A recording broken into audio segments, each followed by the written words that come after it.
네, 지금까지 글로벌 인사이드 소식 전해드렸습니다. 김기성 앵커와 말씀 좀 나눠보도록 하죠. 네, 오늘 뉴욕 증시 한번 살펴보면은 인플레이션에 대한 우려가 좀 결정적인 변수였죠. 네, 그렇습니다. 지금 현재 뉴욕 증시하고 관련돼서 올라오는 각종 분석 글들을 볼 것 같으면은 너무 많이 올랐다는 쪽에는 어느 정도 컨센서스가 형성이 되어 있는 것 같습니다. 그래서 더 오를 것이냐라는 부분에 대해서 상당히 불안해하면서 그렇다면은 주가가 반락을 하게 된다면 어떤 계기가 있을까? 이걸 갖다가 인플레이션 쪽에서 찾고 있는 것 같습니다. 그러니까 지난 주말에 고용 지표가 나쁘게 나왔지 않습니까? 네. 그렇기 때문에 긴축 완화 정책이 계속될 거다.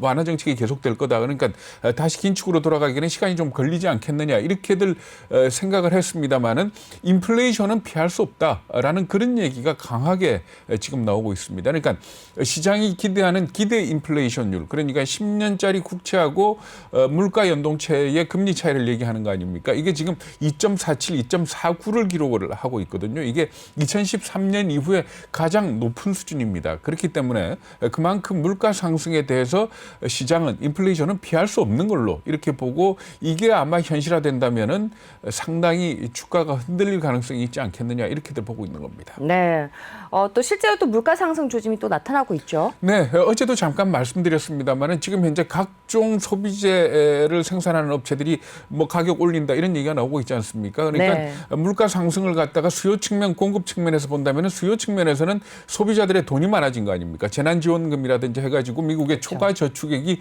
2조 달러가 넘는다라는 그런 얘기도 있고요. 여기에다 또 공급 측면에서 본다면은 눈의 귀가 따갑도록 듣는 얘기 중에 하나가 뭔가 하면은 원자재 값 올라간다, 운송비 증가한다, 여기에다가 사람 못 구해서 인건비 올라간다 이 얘기들 하고 있지 않습니까? 그러니까 수요와 공급 측면 모두 단기적으로 본다면은 물가가 인플레이션이 나타날 수밖에 없는 그런 상황이다 이렇게들 받아들이면서 이게 과연 일시적이겠느냐? 거기에 대한 해석들이 좀 엇갈리고 있다 이렇게 보는 게 옳을 것 같습니다. 네, 뭐 이런 단기적인 요인뿐만 아니라 뭐 장기적 또 혹은 구조적으로도 인플레이션이 좀 우려가 되고 있죠. 네, 그렇습니다. 몇 가지를 요약을 해볼 수가 있는데 첫 번째는 미국 연준의 입장이 완전히 바뀌었다는 겁니다. 그러니까 기본적으로 중앙은행의 임무 그러면은 우리가 학교 다닐 때 배우는 거는 물가 안정 아니었습니까? 그렇죠. 그런데 이 코로나 팬데믹을 계기로 해가지고 연준은 이 물가와 싸우는 기관이 아니고 실업과 싸우는 기관으로 완전히 변모했다. 이렇게 봐야 될 것 같습니다. 그러니까 물가 상승을 우려해서 금리를 섣불리 올렸다가 경제가 죽으면 어떡하느냐 이 부분에 대해서 걱정을 하고 있는 것 같고요. 그리고 또 과거에는 물가가 상승할 조짐이 보이면 선제적으로 대응하는 게 원칙이었습니다. 그런데 지금 연준의 입장을 볼 것 같으면 선제적으로 대응하는 게 아니고 물가가 오르면 그 이후에 물가를 잡을 수단이 있다라는 그런 쪽으로 접근하고 있기 때문에 물가가 오를 수밖에 없다 이렇게들 얘기를 하고 있고요. 그리고 또 두 번째는 어쨌든 간에 정부 지출이 커지고 있지 않습니까? 미국 같은 경우에 지금 엄청난 재난지원금이라든지 경기부양대책으로 나오고 있는데 이게 과연 코로나 사태로만 비롯된 거냐? 그건 아니지 않습니까? 그러니까 네. 중국과의 갈등이라든지 패권 다툼이라든지 이런 걸 생각을 한다면은 앞으로도 재정 지출이나 이 정부 지출은 계속될 것이고 이렇게 된다면은 물가 상승을 갖다 인플레이션을 유발하는 또 하나의 요인이 된다 이렇게 보시면 될 것 같습니다. 그리고 상당히 구조적인 부분입니다만은 세계화.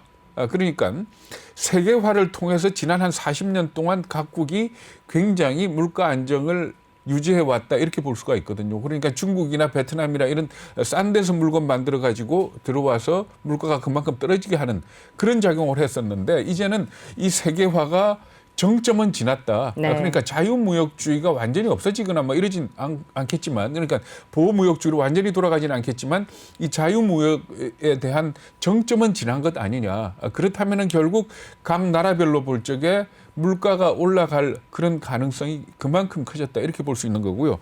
그리고 네 번째가 이것도 역시 세계하고 관련된 얘기입니다만은 인구 증가가 주춤하다는 부분입니다. 우리가 중국 인구에 대해서 몇 번 얘기를 했습니다만은 인구가 줄어든다는 얘기는 뭔가 하면은 값싼 노동력을 제공할 수 있는 동인이 그만큼 줄어들었다. 네. 이렇게 볼 수 있는 거거든요. 그렇기 때문에 이런 인구라는 측면에서 그러니까 세계화가 어느 정도 지속된다 하더라도 싼 노동력은 이제는 좀 기대하기 어려운 상황 아니냐 이렇게 얘기를 할 수 있을 것 같습니다. 그리고 마지막으로 한 가지 지적을 한다면은 이 노조입니다. 네. 노동자 권리. 그러니까 이거는 뭐 옳다 그르다의 문제가 아니고 노동자의 목소리가 커지면서 아무래도 이 비용 측면에서 기업 입장에서 본다면 비용이 많이 들어가지 않습니까? 특히 긱 노동자, 전번에도 말씀드렸습니다만 긱 노동자를 갖다가 임시 고용직이 아닌 정규직으로 봐야 된다라는 그런 움직임이 나타난다면은 아마존이라든지 뭐 이런 회사들 같은 경우에 결국은 비용이 올라갈 수밖에 없고, 그렇게 된다면은 소비자들이 사용하는 제품의 가격은 올라가기 마련일 것이다. 그렇게 본다면 전체적인 큰 흐름이 그동안 세계가 세계화를 통해서 인건비가 싼 지역에서 물건을 만들어 가지고 그 물건을 싸게 소비를 하는 그런 상황이었다 그러면은 이제 이 어떤 구조적인 패턴이 변하고 있는 것 아니냐. 그렇다면은 인플레이션은 앞으로 상당 기간 지속될 가능성이 있다라고 보고 있다. 이렇게 봐야 될 것 같습니다.